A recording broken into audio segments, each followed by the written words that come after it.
श्लोक है। धृतराष्ट्र बोले, हे संजय, धर्म भूमि कुरुक्षेत्र में एकत्रित युद्ध की इच्छा वाले मेरे और पांडु के पुत्रों ने क्या किया।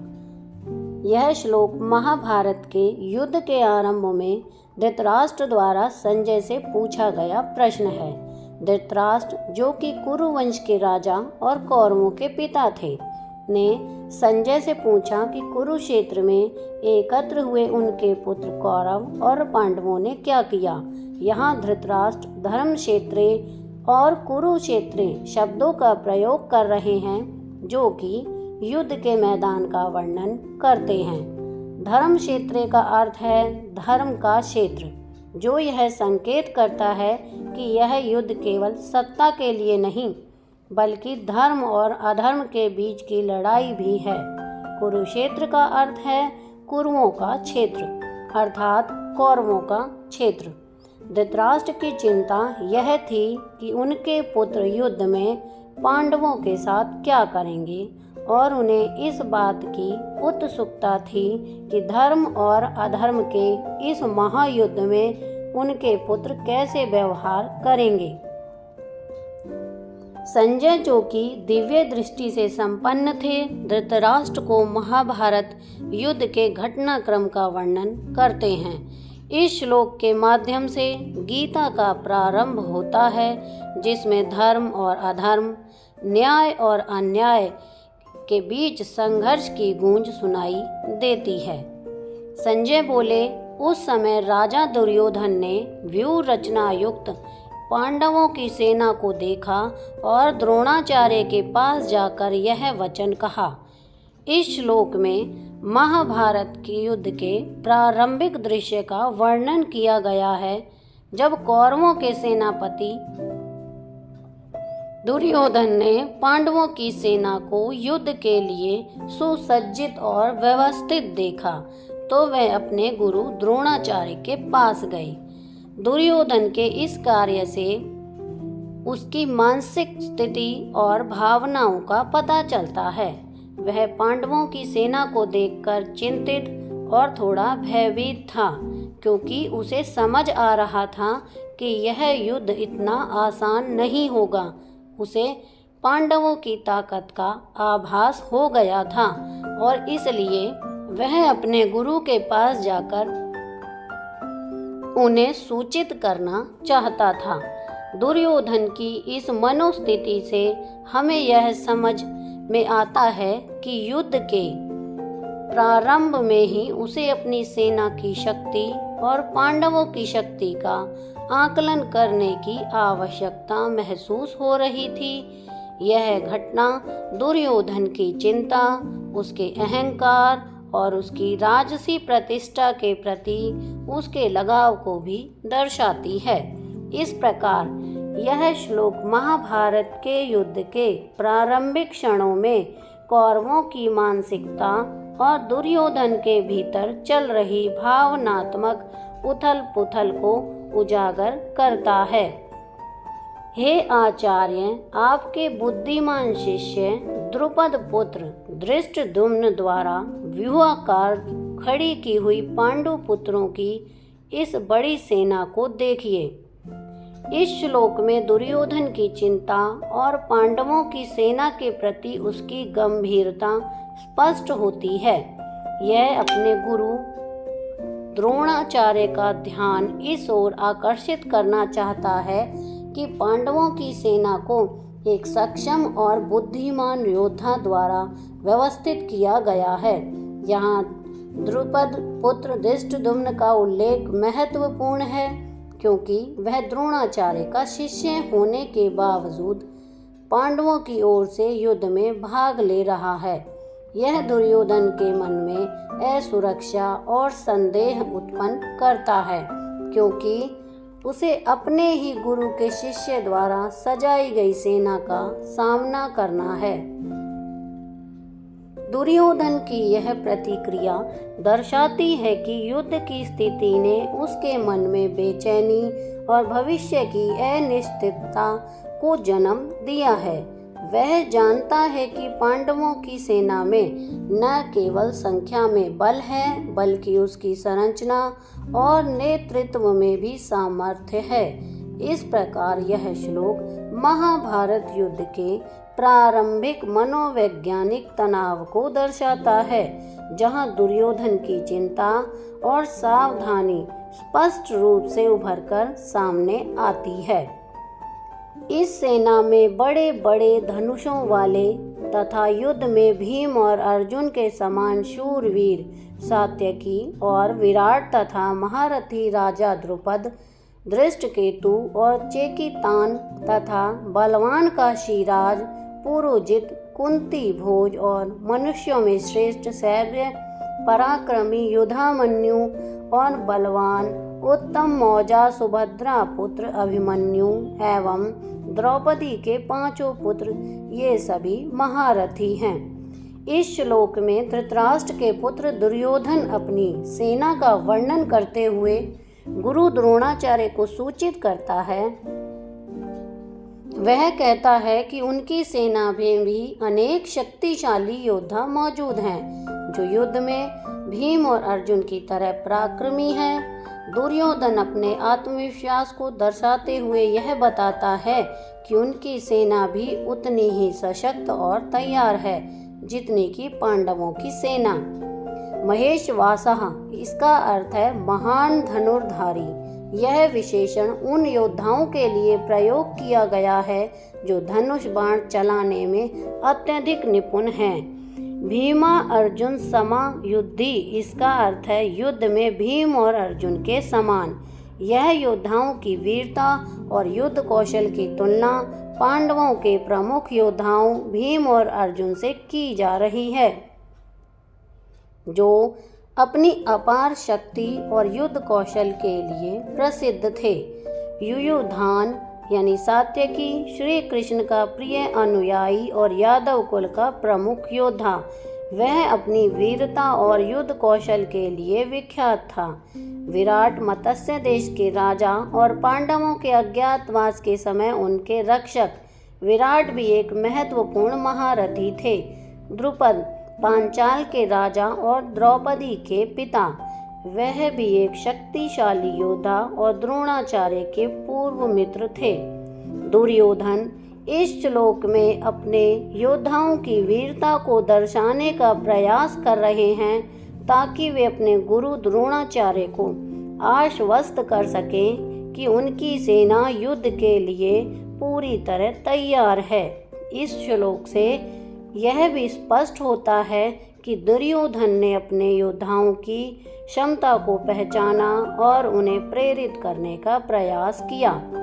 यह श्लोक महाभारत के युद्ध की भव्यता और उसमें भाग लेने वाले महान योद्धाओं की शक्ति को प्रदर्शित करता है, जो एक विशाल और निर्णायक युद्ध के लिए तैयार हो रहे हैं। इस श्लोक में संजय धृतराष्ट्र को महाभारत के युद्ध के मैदान का दृश्य दिखा रहे हैं, जिसमें वे विभिन्न योद्धाओं का वर्णन कर रहे हैं, जो पांडवों की ओर से लड़ने के लिए एकत्रित हुए हैं। धृष्टकेतु यह चेदी देश के राजा थे और एक वीर योद्धा थे। वे पांडवों के पक्ष में युद्ध कर रहे थे। चेकितान ये वृषणी वंश के थे और श्री कृष्ण के मित्र थे। चेकितान एक महान योद्धा थे और पांडवों की सेना के प्रमुख सेना नायकों में से एक थे।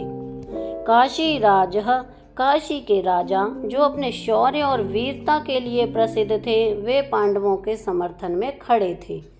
पुरोजित और कुंती भोज, ये दोनों पांडवों की माता कुंती के भाई थे, इसलिए वे पांडवों के मामा थे।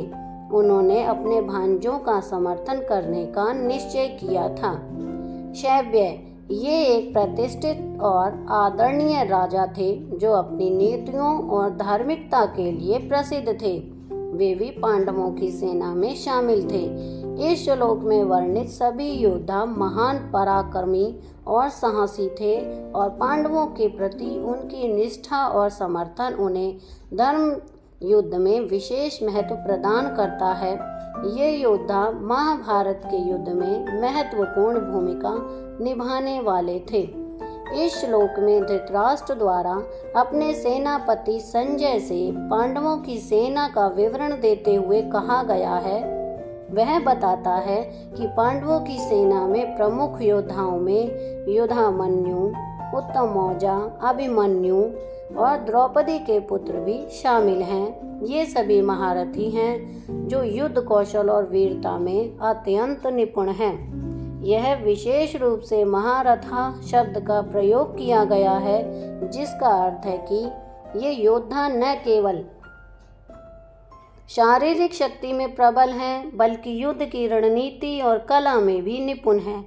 यह इस बात की ओर संकेत करता है कि पांडवों की सेना केवल संख्या में ही नहीं, बल्कि गुणवत्ता में भी अत्यंत मजबूत है। यह उल्लेख इसलिए महत्वपूर्ण है कि इससे धृतराष्ट्र को यह अंदेशा हो जाता है कि कौरवों के लिए यह युद्ध आसान नहीं होगा, क्योंकि पांडवों के पास भी श्रेष्ठ योद्धा और श्रेष्ठ महारथी हैं। हे ब्राह्मण श्रेष्ठ, अपने पक्ष में जो भी प्रधान है उनको आप समझ लीजिए।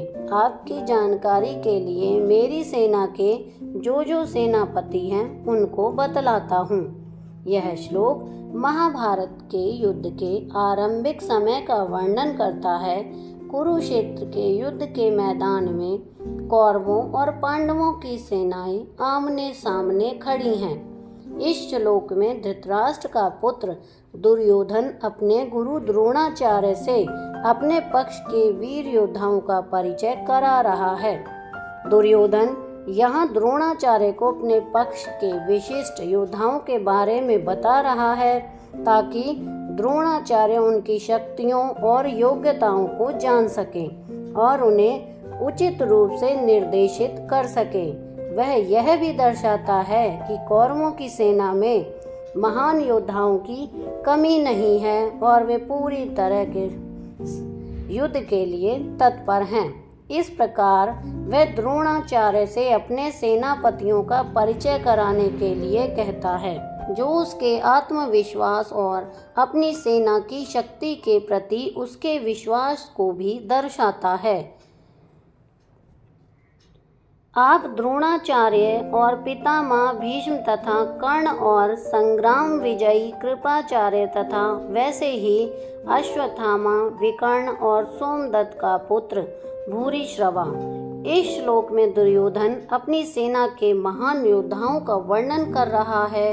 वह अपने सेनापति द्रोणाचार्य को याद दिला रहा है कि उनकी सेना में कितने सारे शक्तिशाली और अनुभवी योद्धा हैं। दुर्योधन चाहता है कि द्रोणाचार्य को यह एहसास हो कि उनके पास भी पांडवों के मुकाबले में बहुत बड़ी और शक्तिशाली सेना है। भीष्म कौरवों के पितामह और महान योद्धा, उनका आशीर्वाद और संरक्षण कौरवों के लिए अत्यधिक महत्वपूर्ण था। कर्ण दुर्योधन का मित्र और महान धनुर्धर, जो अपनी युद्ध कला और साहस के लिए प्रसिद्ध था। कृपाचार्य युद्ध में अपराजित योद्धा, जिन्होंने द्रोणाचार्य के साथ मिलकर कौरव सेना को प्रशिक्षित किया था। अश्वत्थामा द्रोणाचार्य के पुत्र और महान योद्धा, जिन्हें अमरता का वरदान प्राप्त था। विकर्ण धृतराष्ट्र का एक पुत्र और कौरवों का एक प्रमुख योद्धा। सोमदत्ती बलवान योद्धा और कौरव पक्ष का महत्वपूर्ण सदस्य। दुर्योधन इन महान योद्धाओं का उल्लेख करके द्रोणाचार्य को यह भरोसा दिला रहा है कि उनकी सेना में ताकत और कौशल की कोई कमी नहीं है, और भी मेरे लिए जीवन की आशा त्याग देने वाले बहुत से शूरवीर, अनेक प्रकार के शस्त्र अस्त्रों से सुसज्जित, और वे सब के सब युद्ध में चतुर हैं। दुर्योधन अपनी सेना की तारीफ करता है और उसके योद्धाओं को शूरवीर बताता है। यह उसका अहंकार और आत्मविश्वास दर्शाता है। त्यक्त जीविता का अर्थ है जो अपने प्राणों की परवाह नहीं करते। वह योद्धाओं के त्याग और समर्पण भाव को दर्शाता है। यह श्लोक कौरव पक्ष की सैन्य क्षमता और मनोबल को उजागर करता है। भीष्म पितामह द्वारा रक्षित हमारी वह सेना सब प्रकार से अजेय है और भीम द्वारा रक्षित इन लोगों की यह सेना जीतने में सुगम है। दुर्योधन का मनोविज्ञान। यह श्लोक दुर्योधन के मन में व्याप्त भय और अनिश्चितता को प्रकट करता है। दुर्योधन भीष्म और भीम के नेतृत्व की तुलना कर रहा है। यह दर्शाता है कि युद्ध में नेतृत्व की भूमिका कितनी महत्वपूर्ण होती है।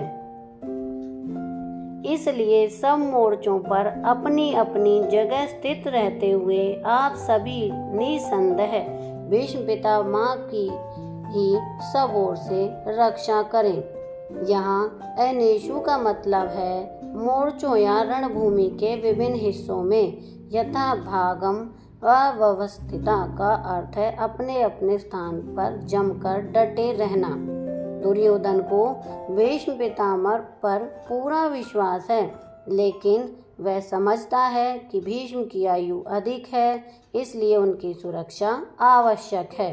इसलिए वह अपने सभी योद्धाओं को निर्देश दे रहा है कि वे अपने अपने स्थान पर सावधानी से रहें और भीष्म पितामह की सुरक्षा निश्चित करें। कौरवों में वृद्ध बड़े प्रतापी पितामह भीष्म ने उस दुर्योधन के हृदय में हर्ष उत्पन्न करके उच्च स्वर से सिंह की दहाड़ के समान गरज कर शंख बजाया। शंख बजाने की प्रथा भारतीय युद्ध संस्कृति में एक महत्वपूर्ण परंपरा रही है, जो युद्ध के आरंभ की घोषणा और सेना में उत्साह भरने का प्रतीक होती है। भीष्म पितामह का शंखनाद अत्यंत ऊंचे स्वर में था, जिसे सुनकर सभी कौरव योद्धाओं में उत्साह और साहस भर गया। इसके पश्चात शंख और नगाड़े तथा ढोल, मृदंग और नरसिंगे आदि बाजे एक साथ ही बज उठे। उनका वह शब्द बड़ा भयंकर हुआ। इस श्लोक के माध्यम से यह भी पता चलता है कि युद्ध में केवल शारीरिक संघर्ष ही नहीं था, बल्कि इसमें मानसिक और भावात्मक तैयारी का भी बड़ा महत्व था। युद्ध की तैयारी में बजने वाले इन वाद्यों की ध्वनि ने सैनिकों के मनोबल को ऊंचा उठाने और युद्ध की परिस्थिति को गंभीर बनाने का कार्य किया। इसके अनंतर सफ़ेद घोड़ों से युक्त उत्तम रथ में बैठे हुए श्री कृष्ण महाराज और अर्जुन ने भी अलौकिक शंख बजाए। इस श्लोक में शंखनाद का वर्णन महत्वपूर्ण है, क्योंकि यह युद्ध के आरंभ का संकेत था। शंख बजाना न केवल शत्रुओं को चुनौती देता था, बल्कि सेना में उत्साह और शक्ति का संचार भी करता था। श्री कृष्ण और अर्जुन द्वारा दिव्य शंखों का बजाना दर्शाता है कि इस युद्ध में दिव्य शक्तियों और आत्मिक उन्नति दोनों महत्वपूर्ण भूमिका निभाएंगी। श्री कृष्ण महाराज ने पंचजन्य नामक, अर्जुन ने देवदत्त नामक और महाभयानक कर्म वाले भीमसेन ने पौंड्र नामक महाशंख बजाया। इस श्लोक में महाभारत के युद्ध की शुरुआत का वर्णन किया गया है। यहाँ पर भगवान श्री कृष्ण और पांडवों द्वारा अपने अपने शंख बजाने का उल्लेख है, जो युद्ध की तैयारी का संकेत देता है। कुंती पुत्र राजा युधिष्ठिर ने अनंत विजय नामक और नकुल तथा सहदेव ने सुघोष और मणिपुष्पक नामक शंख बजाए। श्रेष्ठ धनुष वाले काशीराज और महारथी शिखंडी एवं धृष्टद्युम्न तथा राजा विराट और अजय सात्यकी, राजा द्रुपद एवं द्रौपदी के पांचों पुत्र और बड़ी भुजा वाले सुभद्रा पुत्र अभिमन्यु, इन सभी ने हे राजन सब ओर से अलग अलग शंख बजाए और उस भयानक शब्द ने आकाश और पृथ्वी को भी गुंजाते हुए धार्तराष्ट्र के अर्थात आपके पक्ष वालों के हृदय विदीर्ण कर दिए।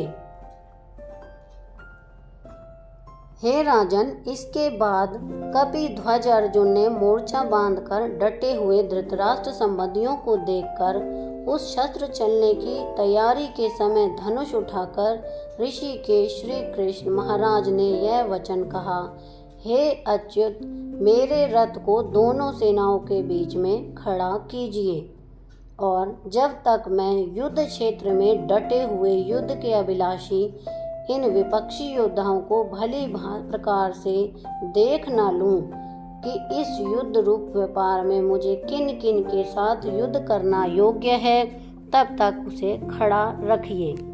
दुर्बुद्धि दुर्योधन का युद्ध में हित चाहने वाले जो राजा लोग इस सेना में आए हैं, इन युद्ध करने वालों को मैं देखूंगा। संजय बोले, हे धृतराष्ट्र, अर्जुन द्वारा कहे अनुसार महाराज श्री कृष्ण चंद्र ने दोनों सेनाओं के बीच में भीष्म और द्रोणाचार्य के सामने तथा संपूर्ण राजाओं के सामने उत्तम रथ को खड़ा कर इस प्रकार कहा कि हे पार्थ, युद्ध के लिए जुटे हुए इन कौरवों को देख।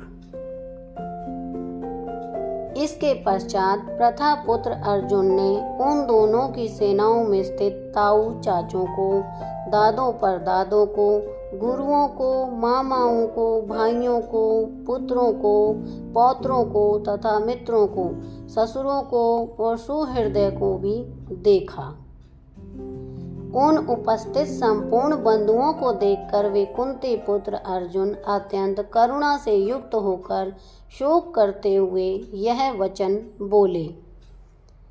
अर्जुन बोले, हे कृष्ण, युद्ध क्षेत्र में डटे हुए युद्ध के अभिलाषी इस स्वजन समुदाय को देखकर मेरे अंग शिथिल हुए जा रहे हैं और मुख सूखा जा रहा है तथा मेरे शरीर में कंप एवं रोमांच हो रहा है। अर्जुन, हाथ से गांडीव धनुष गिर रहा है और त्वचा भी बहुत जल रही है तथा मेरा मन भ्रमित सा हो रहा है, इसलिए मैं खड़ा रहने को भी समर्थ नहीं हूँ। हे केशव, मैं लक्षणों को भी विपरीत ही देख रहा हूँ तथा युद्ध में स्वजन समुदाय को मारकर कल्याण भी नहीं देखता। हे कृष्ण, मैं न तो विजय चाहता हूँ और न राज्य तथा सुखों को ही। हे गोविंद, हमें ऐसे राज्य से क्या प्रयोजन है अथवा ऐसे भोगों से और जीवन से भी क्या लाभ है।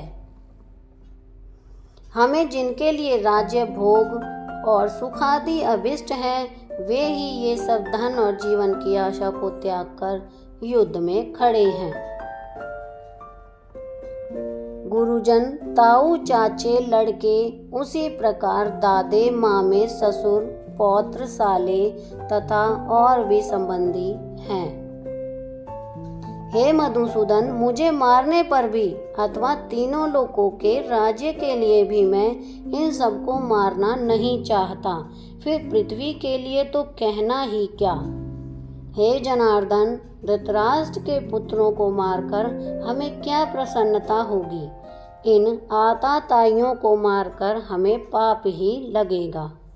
अतएव हे माधव, अपने ही बांधव धृतराष्ट्र के पुत्रों को मारने के लिए हम योग्य नहीं, क्योंकि अपने ही कुटुंब को मारकर हम कैसे सुखी होंगे। यद्यपि लोभ से भ्रष्टचित हुए ये लोग कुल के नाच से उत्पन्न दोष को और मित्रों से विरोध करने में पाप को नहीं देखते। जो भी जनार्दन कुल के नाश से उत्पन्न दोष को जानने वाले हम लोगों को इस पाप से हटाने के लिए क्यों नहीं विचार करना चाहिए। कुल के नाश से सनातन कुल धर्म नष्ट हो जाते हैं तथा धर्म का नाश हो जाने पर संपूर्ण कुल में पाप भी बहुत फैल जाता है। हे कृष्ण, पाप के अधिक बढ़ जाने से कुल की स्त्रियां अत्यंत दूषित हो जाती हैं और हे वार्ष्णेय, स्त्रियों के दूषित हो जाने पर वर्ण संकर उत्पन्न होता है। वर्ण संकर कुल घातियों को और कुल को नरक में ले जाने के लिए ही होता है। लुप्त हुई पिंड और जल की क्रिया वाले अर्थात श्राद्ध और तर्पण से वंचित इनके पितर लोग भी अधोगति को प्राप्त होते हैं। इन वर्ण संकर कारक दोषों से कुल घातियों के सनातन कुल धर्म और जाति धर्म नष्ट हो जाते हैं। हे जनार्दन, जिनका कुल धर्म नष्ट हो गया है, ऐसे मनुष्यों का अनिश्चित काल तक नरक में वास होता है, ऐसा हम सुनते आए हैं। हाँ, शोक हम लोग बुद्धिमान होकर भी महान पाप करने को तैयार हो गए हैं, जो राज्य और सुख के लोभ से स्वजनों को मारने के लिए उद्धृत हो गए हैं। अर्जुन का यह भाव है कि यदि युद्ध में शस्त्रधारी कौरव उनकी रक्षा नहीं कर सकते तो उनकी मृत्यु हो जाती, तो यह उसके लिए एक सुरक्षित और उचित स्थिति होगी। यह श्लोक उस समय की मानसिक स्थिति को दर्शाता है जब अर्जुन युद्ध के दौरान अत्यंत असहज और निराश महसूस कर रहा है और उसकी स्थिति युद्ध के लिए अनुकूल नहीं लगती है। यदि मुझ शस्त्र रहित एवं सामना न करने वाले को शस्त्र हाथ में लिए हुए धृतराष्ट्र के पुत्र रण में मार डालें तो वह मारना भी मेरे लिए अधिक कल्याणकारक होगा। संजय के अनुसार अर्जुन ने युद्ध के दौरान अपने मन को शोक और चिंता से भरा हुआ पाया और उसके अपने धनुष को छोड़ दिया। यह संकेत करता है कि अर्जुन इस समय युद्ध की गंभीरता और उसके परिणामों से घबराया हुआ है और मानसिक रूप से विचलित था। संजय बोले, रणभूमि में शोक से उद्विग्न मग्न होने वाले अर्जुन इस प्रकार कहकर बाण सहित धनुष को त्याग कर रथ के पिछले भाग में बैठ गए।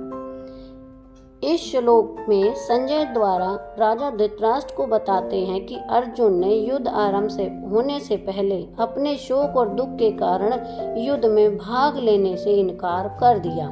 अर्जुन ने अपने धनुष और बाण को छोड़ दिया और अपने रथ के पिछले भाग में जाकर बैठ गए। उनका मन युद्ध की विभीषिका और अपने परिवारजनों के विरुद्ध युद्ध करने के विचार से अत्यंत उद्विग्न और शोक मग्न हो गया था। अर्जुन की यह स्थिति उनके आंतरिक संघर्ष को दर्शाती है, जिसमें वे धर्म और कर्तव्य के बीच उलझन में हैं। यह क्षण गीता के महत्वपूर्ण संवाद का प्रारंभिक बिंदु है, जहाँ श्री कृष्ण अर्जुन को उनकी शंकाओं और दुखों से उबारकर धर्म का ज्ञान देते हैं। तो यहाँ पर भगवद गीता का पहला अध्याय समाप्त होता है। आपको मेरी ये वीडियो कैसी लगी मुझे कमेंट करके ज़रूर बताएं। वीडियो को लाइक करें, शेयर करें और चैनल को सब्सक्राइब करना ना भूलें। Thank you.